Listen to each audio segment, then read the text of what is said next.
The broadcast is now starting. All attendees are in listen-only mode. Hello, everyone, and thank you for joining us for today's webinar, our first of the new year. My name is Drew Webb, and I am the Assistant Director of the Vanderbilt Alumni Association. Today's webinar is just one example of how the Alumni Association is here to support you in your career development, and I encourage you to check out some of our other resources on vuconnect.com, including the Career Advisor database and over 20 archived webinars on topics ranging from networking to how to create a startup. We are so fortunate to have Hallie Crawford back with us today for this presentation. Hallie is a career coach, speaker, and author based in Atlanta, whose company Create Your Career Path helps people find their dream job. Hallie graduated from Vanderbilt in 1995 with degrees in interpersonal communication and psychology, which I think you'll agree is a great combination for a career coach. For more than 10 years, Hallie and her team have helped people of all ages worldwide achieve their career goals. She has published numerous books and is regularly featured as a career expert in the media. In addition to Vanderbilt, other universities including UGA, the University of Colorado, and Georgia Tech also enlist Hallie's expertise for career programming. We are recording today's presentation, which I'll send out to you later, and the presentation will last about 30 minutes with time at the end for questions. So if you have questions during the presentation, please feel free to type them into the question box, and I'll make sure that these are addressed at the end. And now I would like to turn it over to Hallie. Thank you, Drew. That was perfect. And thank you, everyone, for waiting a couple minutes today. We do like to wait to make sure everyone is online. And also, I'll be honest, I have to let Drew off the hot seat. I was running a little bit late. I was joking with him at the beginning here where the new year is very busy for us with everyone's wanting to get promoted this year, their career goals, all of that. So I appreciate your patience. And I'm very excited to be here to share this information with you about how to get promoted in 2017. So I'm Hallie Crawford, and just so you know, I wanted you to know a couple things before we dive in here. Our coaches have coached professionals all over the world to help them find the right career fit, make a career transition, and achieve their career goals like getting a promotion. And we've been doing this, gosh, for over 15 years. In this March, it will actually be 16 years. And yes, I know you're probably wondering, how is that possible? Because she looks and she sounds like she's 12. I'm actually 43, and I have a 9-year-old son. But I will be sharing with you the same tips that we use with our clients to help them get promoted. These are the same tips we use with them that I'm going to share with you today, okay? And I want to tell you something first. Here's the deal. I want you to know that I understand that doing something like asking for a promotion can be intimidating or feel overwhelming. I totally get that. I know how hard something like this can be because sometimes I don't feel so confident myself.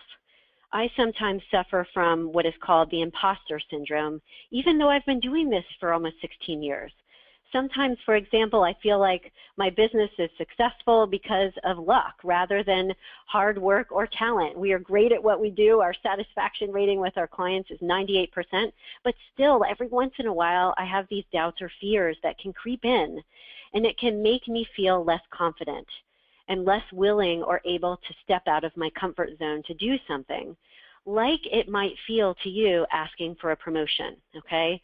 So I want you to know I get it. And this is one of the obstacles that we'll talk about today, as well as the 10 tips that we'll give you to help you overcome this and any other obstacles in your way as well, okay? And just really quickly, the imposter syndrome, if you look at this slide here for a moment, is basically feeling like your success is due to luck or outside circumstances rather than your own inherent talent and ability, okay?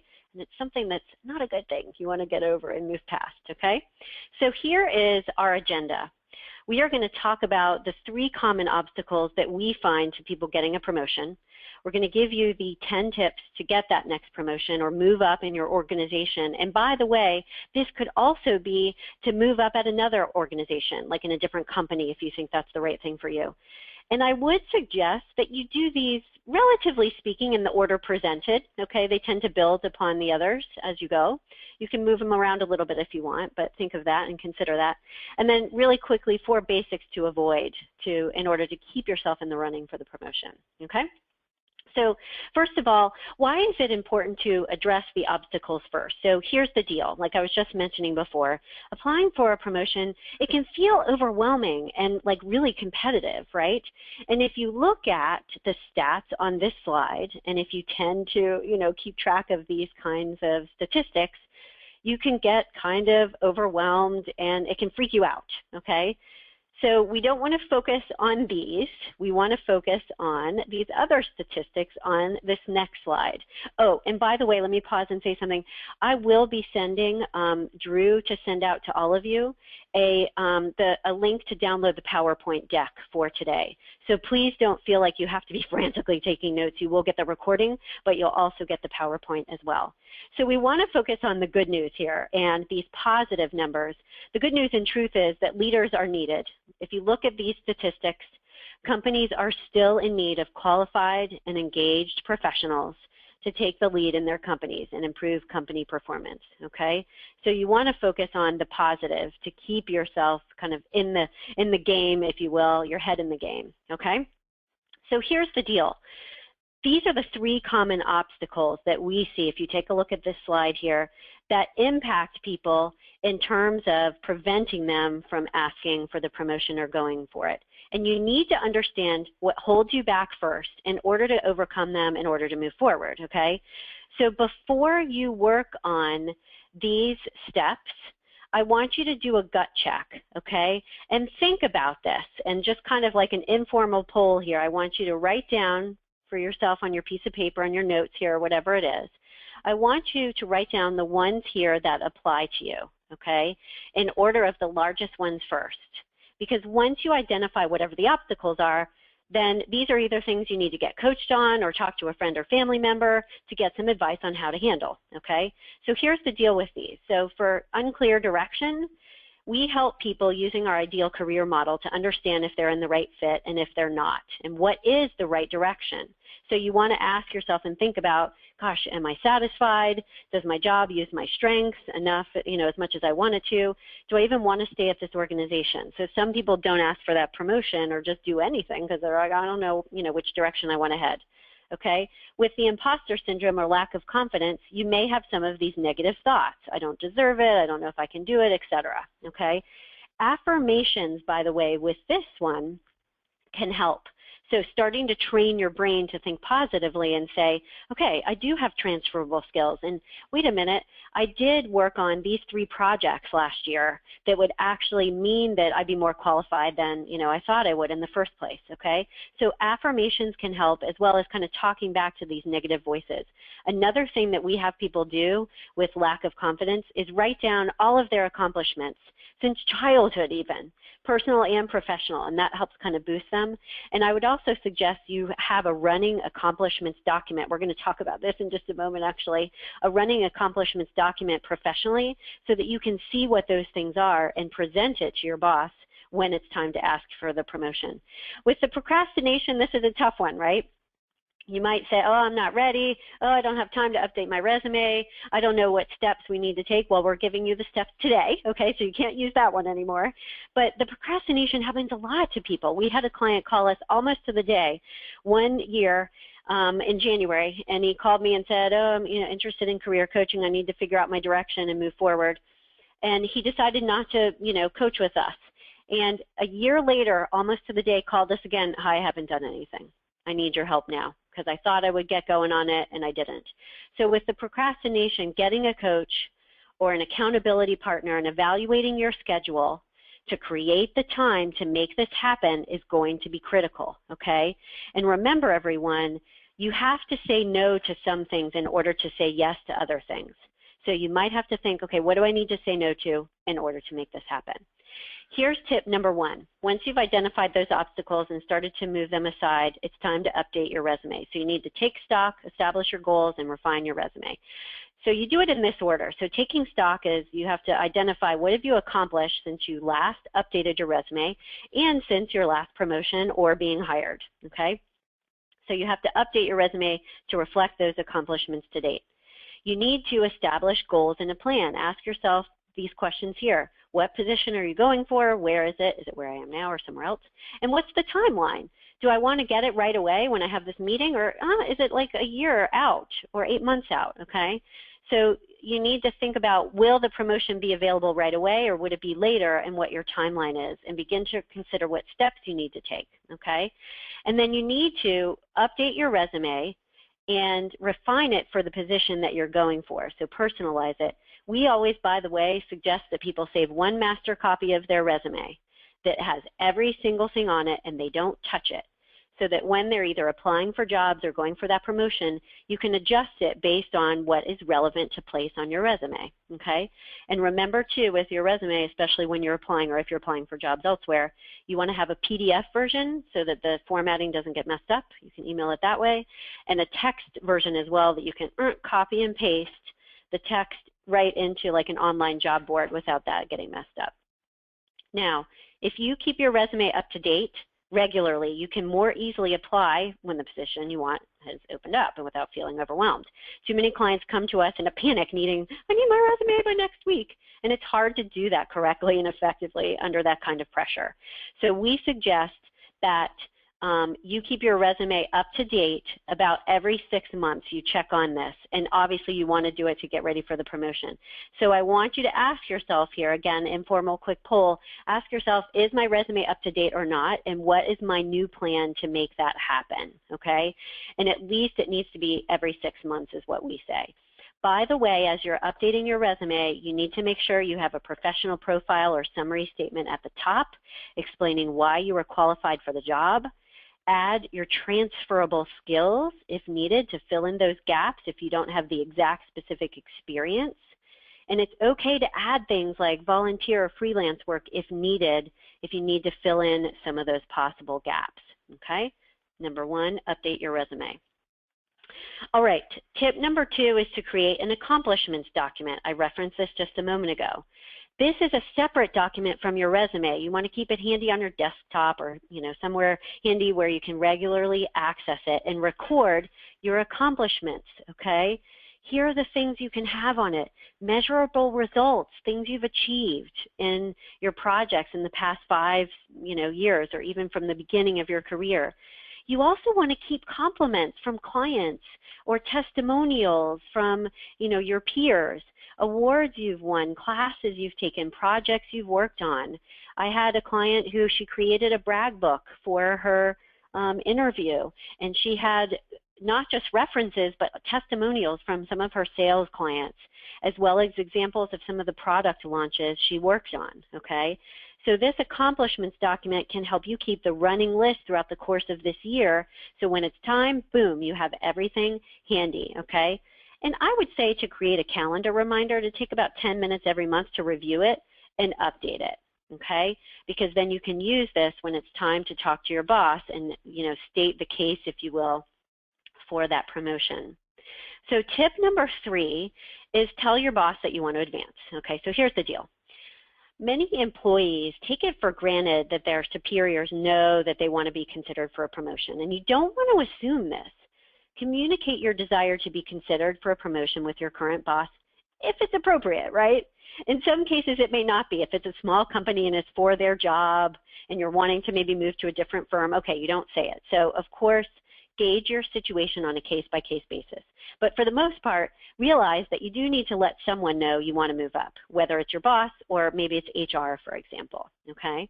Then, from your resume, you want to review and identify the gaps in your qualifications. So we started to talk about that before, but now you've got the resume review. You want to be looking at the job, okay, what is the title and what are the requirements there? What do I need to do to make this happen? What are the gaps? Create a list of those gaps in 3 areas: experience, education, or skills that need to be filled, okay? And this could go in what we would call a promotion document, okay? So you've got your resume, you've got your accomplishments document, and you have a third document that is, here's my plan for the promotion, okay? So here are the things I need to get filled.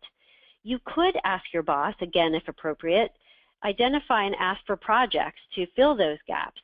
And then finally, you want to make sure you track your progress towards your goals, okay? So here's what you could do with this. Again, if it's appropriate, schedule a meeting with them, let them know you want to continue to advance. And in each performance review, you may have from now until when you want the promotion, ask her what you should work on to be considered for that and put those suggestions into practice. Track your performance in a spreadsheet with each goal listed, action items below it, and your accomplishments as well after that. Keep a running list of those things, like we talked about, in your accomplishments document. And also, by the way, keep tabs on what it takes to stay on top of industry trends and be marketable, not just within your organization, everybody, but in your industry as a whole, because these will help show your boss that you don't want just the title, you're willing to work for it, but also you're interested in being like a thought leader or having a solid established brand in your industry too. So think outside the box of just your own organization and things that you need to do to stay fresh and sharp in your industry, okay? All right. So tip number 4 is to enhance your skill set. So here's the deal here. You may be a pro at your current job, but you can't take for granted that you'll be a pro at the position you're hoping to get, okay? So you may want to consider coursework to enhance your qualifications.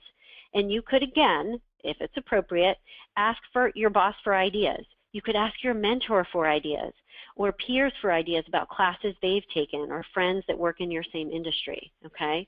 So you want to make sure, again, you need to identify what those gaps are and realize that your skill set may not automatically transfer to the skill set needed for the job, okay? So analyze that job description and make sure that you identify the courses you need to take. So here are some ideas, okay? Some ideas of things that you could do to fill those gaps would be internet courses. We love lynda.com, coursera.com. On your industry association website, there may be some industry-specific classes you could take. A lot of times these are either free or very low cost. They're great. There could be a certification that you need to get. Consider that as well. Some people think, oh, I don't want to go back to school full-time.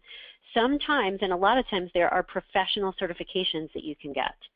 And you can also consider, 1 or 2 time local college courses, okay?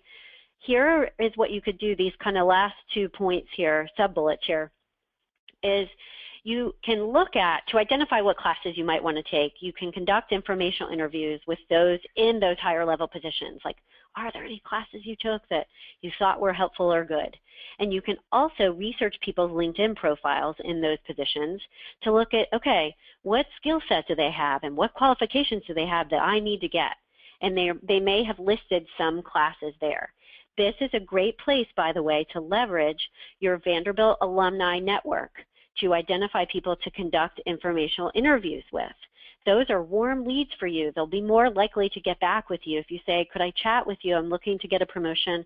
Could I chat with you for 5 or 10 minutes about what you do and how I might ensure that I'm, as qualified as I can be for that next job, okay? So tip number 4, enhance your skill set. All right, and let me think about, okay, yes. The other thing I wanted to say about this just really quickly, and then we'll go to the next slide, is remember, if you're doing this, even if, let's say, you don't get the promotion at your current organization, if nothing else, you have just made yourself more marketable for another position, okay? So it's always worth investing in yourself like this. Number 5 is to take initiative, okay? Taking initiative includes any of these things. So we'll talk about these for just a moment. Taking initiative goes beyond just showing up prepared for performance reviews by filling out that standard company form, right? So I want you all to think about this right now for yourself for a moment. Consider this. How do you normally handle problems now at work? Do you typically only identify them? Or do you identify those issues and report them, but also then try to provide a solution? Do you come to meetings with just the negative results of a current issue, or do you come with that plus a strategy you can be involved in for implementing that solution? If you stop at identifying problems, your superiors may not think you're qualified to handle more responsibility, okay? So identify an area, for example, one action item you could take here is identify an area that needs improvement in your department and think about steps you could take to fix it, okay? So here's the deal. Oops, I didn't mean to do that. Hold on, guys. Back one more second. Okay, so here's what you can do. Work on tasks you haven't been asked to. Remember to offer those solutions to problems. suggest improvements. And these last two I want to talk to you about for just a second too. I want you to also take time to observe and emulate the person who currently has that job that you're considering and want the promotion for or to, okay? What soft skills or qualities do they have that you don't have? We aren't talking about sacrificing your individuality here, but do you need to be a little bit more patient and calm under pressure?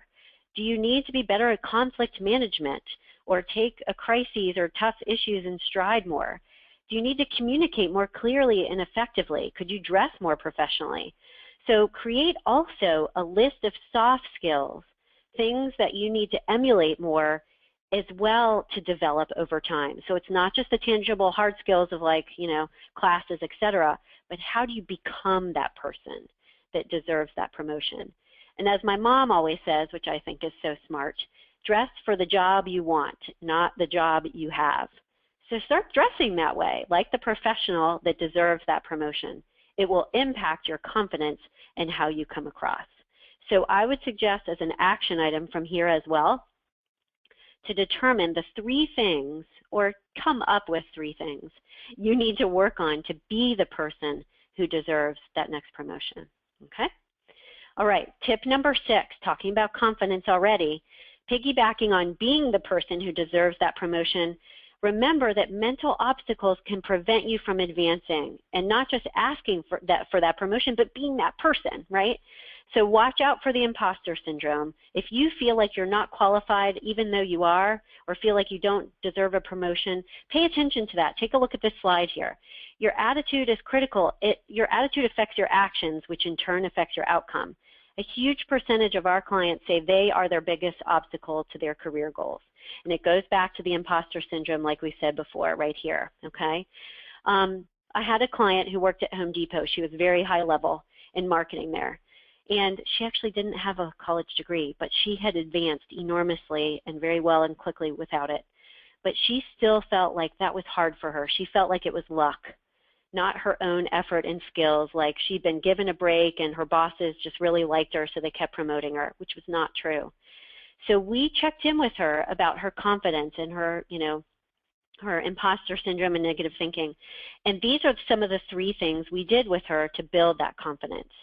Here's what happened. After she worked on some affirmations, she paid attention to her body language and she sat more confidently and spoke more assertively in meetings. And she did that list of past accomplishments. Over time, she became more confident. And guess what happened? She applied for a job at Sears. It was a huge promotion for her. And it was such a big deal. It was actually in Chicago, but it was such a big deal for her and such a big promotion that her whole family moved for her to get that job as a result. I was just thrilled. So keep in mind that these can be a very big deal, everyone, and you've got to be mindful of adjusting your attitude in order to be confident about this, okay? Tip number 7. Okay, so let's talk about this one for just a moment. So in addition to taking that initiative, you want to show that you are and can be a leader. So be a leader, okay? You may have a strong work ethic, but that isn't enough to get the promotions. Your boss and superiors look for people who are showing that leadership potential to advance. So ask yourself, am I truly being a leader in my current job? Am I being my best self? It's not about perfection every day, but we all know if we're stepping up to the plate or not. So things on this slide will catch their eye, and I want you to kind of ask yourself and rate yourself on these things. Oh man, I'm so sorry it keeps doing that. I don't know why it does it. Hold on, guys. I get excited and I need to not move my cursor so much. Okay, so on this slide, take a look at this. Do you motivate others just kind of naturally and inherently? Do you take a leadership role in meetings? Do you handle conflict effectively? Do you need to develop your emotional intelligence a little bit more? This is a great book on the slide to consider reading in order to be a better leader in your organization, okay? So you want to show them right now that you deserve that promotion by being a leader, okay? And in addition to, this is an article here from the Undercover Recruiter, great website, very helpful. These are some of the top, and I would say the top 7 qualities, some of them, that employers look for in an employee, or in an employee, I should say. And in addition to these 3 C's here at the top, context, credibility, and competence, these are some of the soft skills that you need to make sure that you have and that you demonstrate on a regular basis. So again, do a gut check with yourself. How well do I, how good is my leadership ability? Do I stand in integrity and make decisions along those lines on a regular basis? Do I show courage, and am I willing to take risks when needed? So check yourself on these as well. And then finally, in terms of leadership, and then we'll go to tip number 8, okay, is I want you to rate yourself in each area. So this is a leadership wheel, the top 10 leadership skills that were defined or identified by Development Dimensions International. This is a reputable, successful management consulting firm. And these were the areas that are important for leadership. And you rate yourself here on this wheel on a scale of 1 to 10. So I would encourage you to print this out, rate yourself in order to define and identify the areas that you may need to beef up. Now, remember that for your current job and or for the promotion, some of these may be more relevant than others. So consider that as well, okay? Tip number 8 is to ask for and implement constructive criticism. So here's the deal with this. When you talk to your boss or whomever about advancing, ask for constructive criticism while you're asking about areas to improve. What do you need to improve? And where can you enhance your skills and ability? Okay? And then handle that well. So the incorrect response when you ask for that criticism or feedback is to dismiss, blame, or criticize them back. You want to accept it, implement it, and improve. Okay? So here's the deal. We all receive constructive criticism from different sources, and sometimes not so constructive, right, and helpful, even from our peers sometimes as well as our boss. I want you to check on and kind of gut check how you handle that feedback on a regular basis. And if you seem like you're not responding well to it from any source, okay, you need to start adjusting that as well, because you won't be considered for a promotion if that's the case, okay? So even if you take the feedback well, by the way, too, but you don't make improvements over time based on it, they still won't be impressed. So make sure that you're the kind of person that accepts this and handles it well. So take a few minutes tonight as well to think about how you react when you receive criticism. And by the way, ask a trusted friend or colleague how they perceive your ability to handle negative feedback, but also how do you come across in general at work? Are you coming across as a leader? What is your brand in your organization? And what they would say about how you come across on a regular basis, whether it's in meetings or in other situations, because getting that feedback can be really helpful for you to understand what you might need to develop a little bit more, okay? And we're going to go a little bit past 30 minutes past the hour because I've got some more information I want to make sure to share with you, and then we'll go to Q&A in just a second, everybody. So tip number 9 is to find a mentor. So I want you to also ask yourself here with the poll, informal poll at the bottom, do you have a mentor? How many people have a mentor on the call? I would highly recommend it. And listen, I get that it's not like, oh, I'm just going to go pick up a mentor at my next, networking meeting. It takes time to find the right person and develop and cultivate that relationship. But if you can identify one, that would be very good. Finding a mentor can help you progress and track your progress towards your promotion, okay? And too many people don't have one. If you are looking to advance your career, finding a mentor in your industry, either inside or outside of your company, can make a big difference in your ability to move up. Mentors can advise you on the qualities that you need to develop, okay, the skills you need, and they can give you that all-important insider knowledge on what makes your industry tick, plus an objective opinion on how you're doing, okay?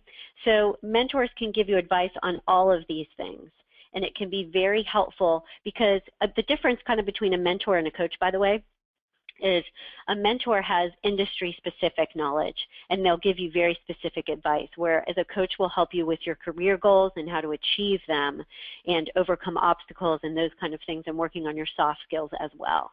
And a mentor is industry-specific, okay?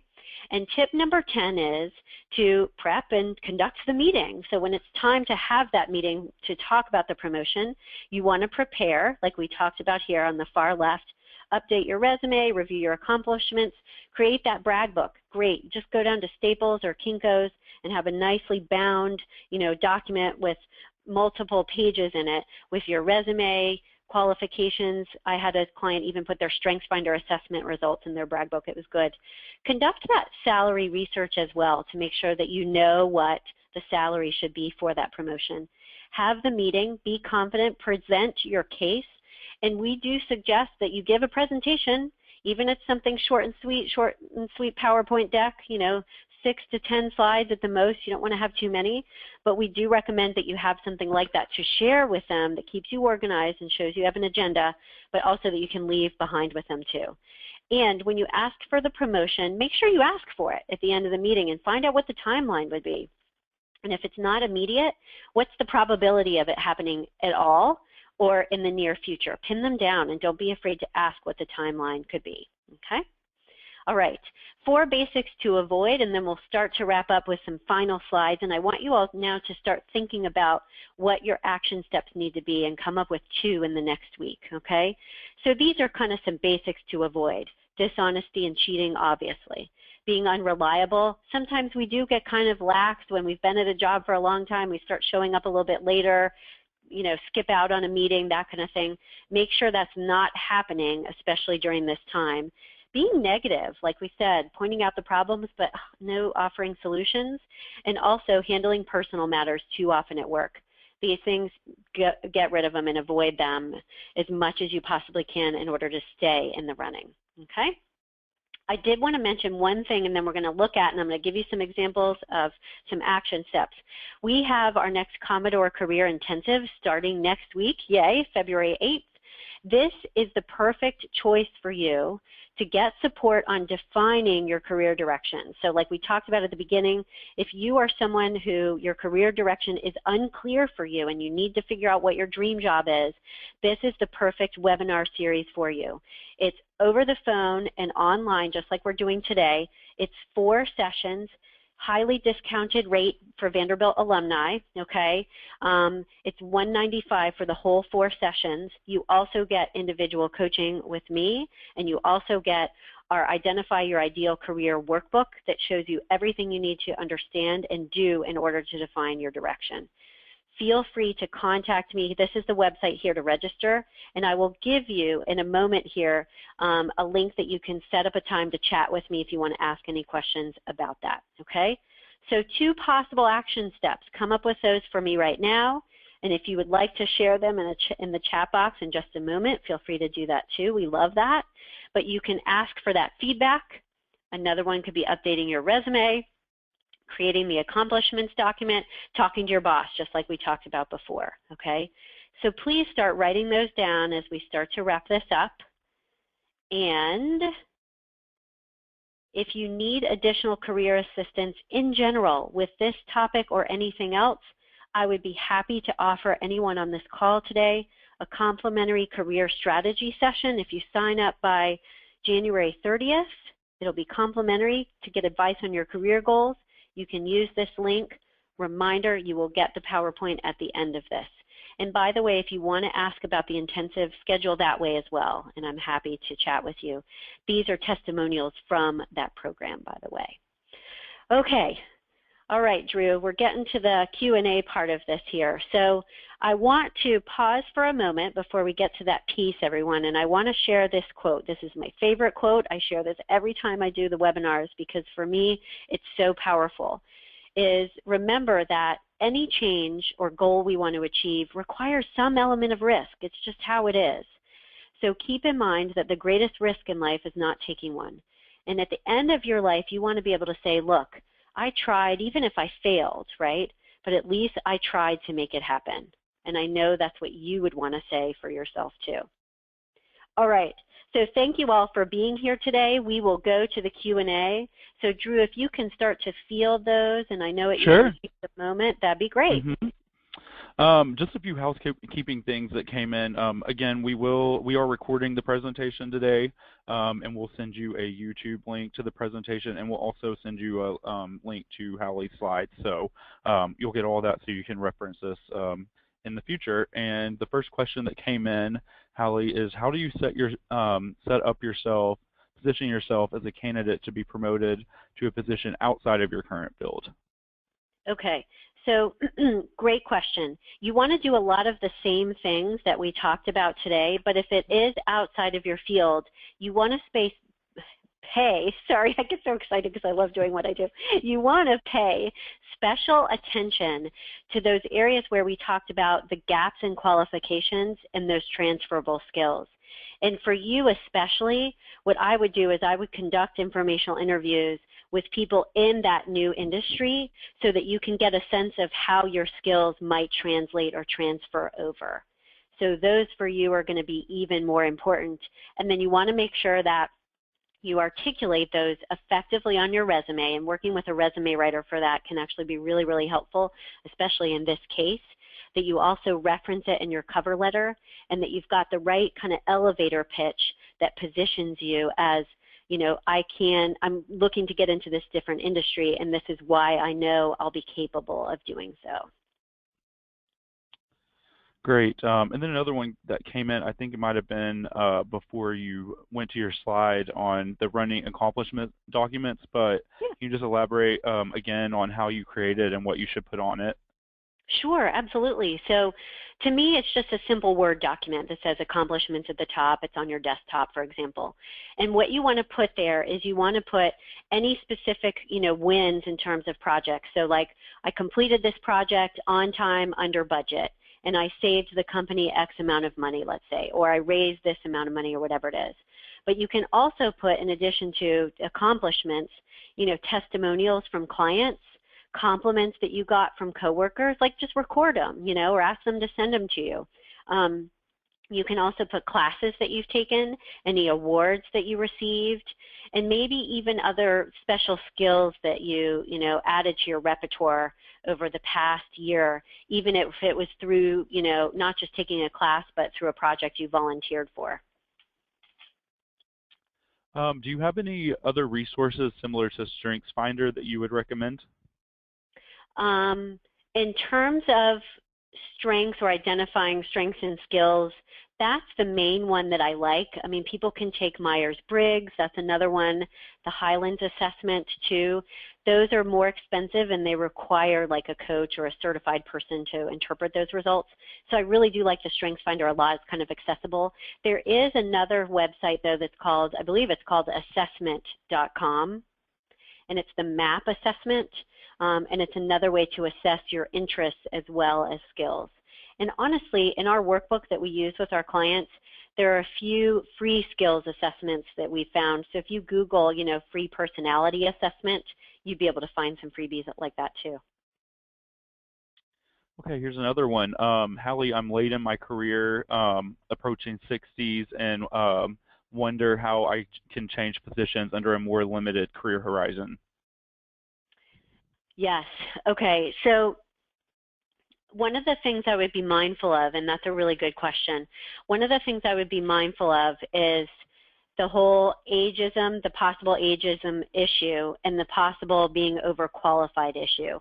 There's no, unfortunately, like magic bullet for either of these. What I tell people, though, is to say is be real clear about what you're wanting in your direction, and also be really clear about, why you're qualified, and use your age and experience to your advantage and say, here's why you should hire me, because I can hit the ground running. I don't require a lot of training.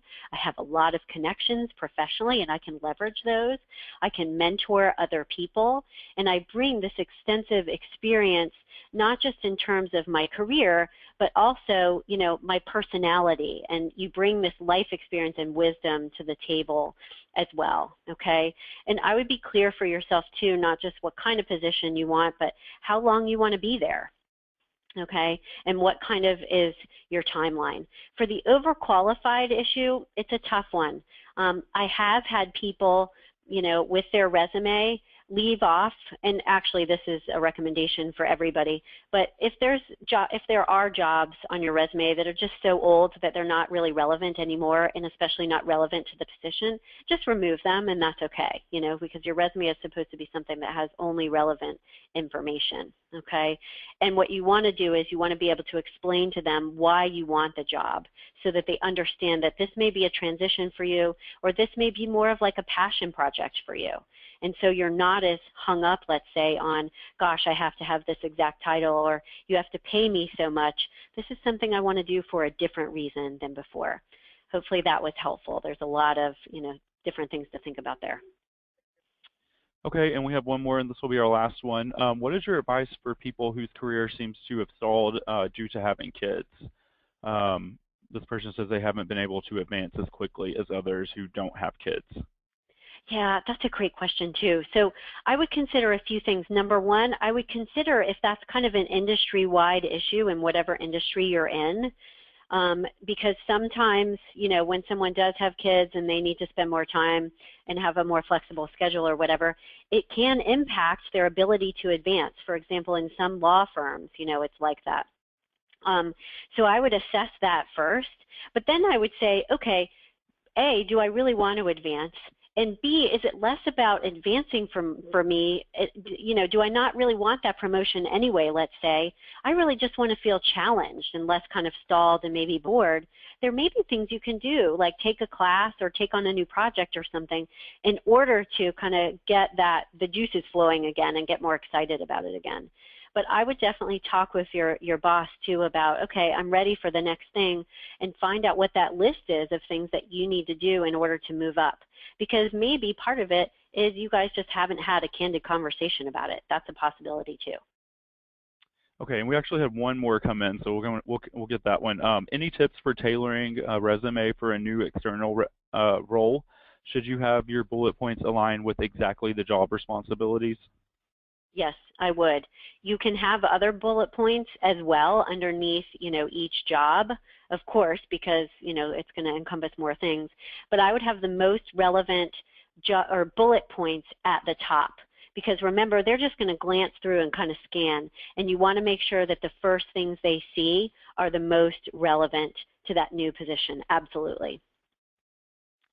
Great. Well, thank you, Hallie, so much for sharing your time and expertise with us today, and thank you, alumni, for joining us as well. I just wanted to give another plug for Hallie's group coaching program that starts on February 8th. She's been doing this program for several years for us, and we always receive such great feedback from participating alumni. Also, we have 2 other webinars coming up soon, including one about nonprofit board service on February 8th, and another one in early March about mindfulness in the workplace, specifically for Vanderbilt alumni. And I'll send out links to register for these opportunities, as well as the presentation, today's presentation, and slide deck, and an evaluation for today's presentation as well. Thank you again for participating, and I hope you all receive a promotion this year. Yay. Thanks, Drew. Thanks, everyone. Have a great day. Bye. Bye.